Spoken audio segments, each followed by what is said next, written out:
Hello dear young learners, शुभ आशीष। भारत पर विभिन्न देशों के आक्रमण सीरीज में आज का हमारा टॉपिक उसी क्रम में आगे। तो सबसे पहले मोहम्मद बिन कासिम का आक्रमण। 992 ईस्वी में इराक के शासक हजाज अपने चचेरे भाई तथा दामाद मोहम्मद बिन कासिम के साथ एक विशाल सेना लेकर सिंध पहुंचा तथा वहां के हिंदू शासक दाहिर को पराजित कर दिया, परंतु गुर्जर प्रतिहार नरेशों ने उन्हें सिंध से आगे बढ़ने से रोक दिया।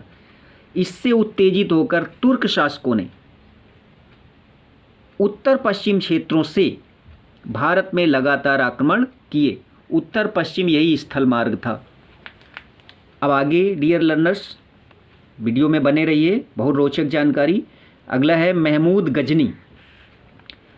गजनवी राज्य के सुल्तान या गजनी राज्य के सुल्तान ने जो इतिहास में महमूद गजनवी के नाम से प्रसिद्ध है, 1001 ईस्वी से लगातार 1030 ईस्वी तक भारत में 17 बार हमले किए, जिसमें सबसे प्रसिद्ध गुजरात के सोमनाथ मंदिर पर 1026 ईस्वी का आक्रमण है। आगे डियर लर्नर्स, मोहम्मद गोरी।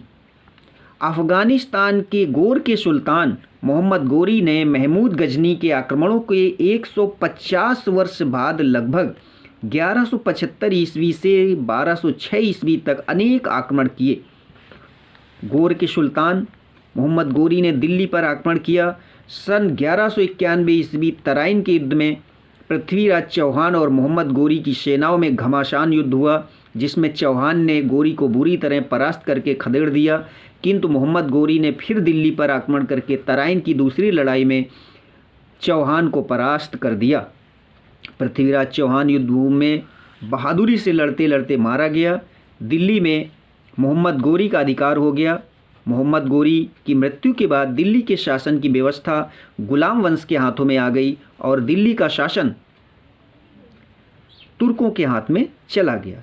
इसके बाद तुगलक वंश, सैयद वंश, लोदी वंश ने शासन किया और इन्होंने 1206 से लेके 1506 ईस्वी तक शासन किया।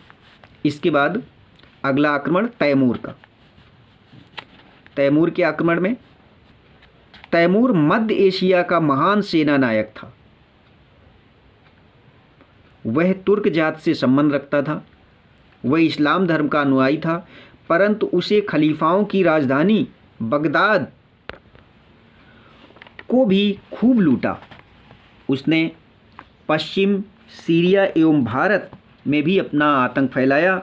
उसने 1398 ईस्वी में भारत पर आक्रमण किया और बढ़ता हुआ दिल्ली तक पहुंचा। उसने मध्य एशिया में समरकंद को अपनी राजधानी बनाया। तो डियर यंग लर्नर्स वीडियो में बने रहिए। अभी चंगेज़ खां, इनका आक्रमण देख लीजिए। 12वीं शताब्दी में मध्य एशिया में मंगोल शक्ति का उदय हुआ। मंगोलों के महान नेता चंगेज़ खां ने मंगोल जाति का संगठन करके अत्यधिक शक्तिशाली हो गया था। इसने भारत पर भी आक्रमण किया। 1256 ईस्वी में चंगेज़ खां के पौत्र नाती बगदाद पर आक्रमण कर बगदाद पर अधिकार कर लिया। तो डियर यंग लर्नर्स, अब आते हैं बाबर के बारे में। तो बाबर की अगर रिलेशन के संबंध में हम बात करें तो बाबर का संबंध चंगेज़ खां तैमूर दोनों से था।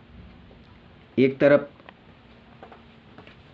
माता के संबंध और दूसरी तरफ पिता का परिवार। तो इस तरह से बाबर चंगेज़ खां तैमूर दोनों का संबंध था। 1526 ईस्वी में भारत पर मुगल वंश के संस्थापक बाबर ने आक्रमण किया और दिल्ली पर विजय प्राप्त कर मुगल वंश की नींव डाली।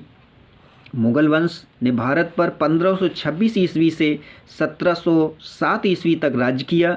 इसके बाद मुगल वंश का पतन होने लगा। 1857 ईस्वी में इस वंश का अंत हो गया। इस वंश के प्रमुख शासक बाबर, हुमायूं, अकबर, जहांगीर, शाहजहां, औरंगजेब हुए। अंतिम मुगल बादशाह बहादुर शाह जफर थे। तो डियर यंग लर्नर्स, इस तरह से मुगल वंश भी आपने देख लिया। अब आते हैं यूरोपीय राष्ट्रों का आगमन। इन लोगों ने कोई आक्रमण नहीं किया था, ये व्यापार के लिए आए थे। आइए देखते हैं। पुर्तगाल, ब्रिटेन, हॉलैंड, इंग्लैंड आदि देशों के निवासी भारत में व्यापार करने के उद्देश्य से मुगल शासन में ही आए थे। शाहजहां बड़ा उदार था उसी के समय, जिसमें अंग्रेज सर्वाधिक सफल हुए। अंग्रेजों ने भारत को 15 अगस्त 1947 को स्वतंत्र किया।